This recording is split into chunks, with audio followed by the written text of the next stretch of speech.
زه وایم که د الله دین بریالیتوب وي انسانانو پیرانانو ته اعلان وکړي چې موږ بریالویان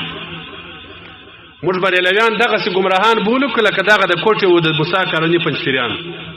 هر ځای چې وي د هر ځای چې وي موږ په دې کې چا شرم نه کړو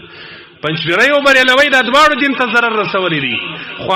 زه خلکو ته دا وایم اوس موږ په دې علاقو پښتنو کې مشهوره دا ده چې د مذهب و د دین و د اسلافو دفاع دې کول وایي بریالوی نو ما سږ کال ملګرو ته که چا درته بریالوی په پښتنو کې دغه ښه سړی دی ورځي هغه ته ورځي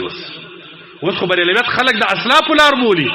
اوس خو خلکو بریالویت زموږ مذهب په بریالویت متهم کړي دي نه کله وحاشا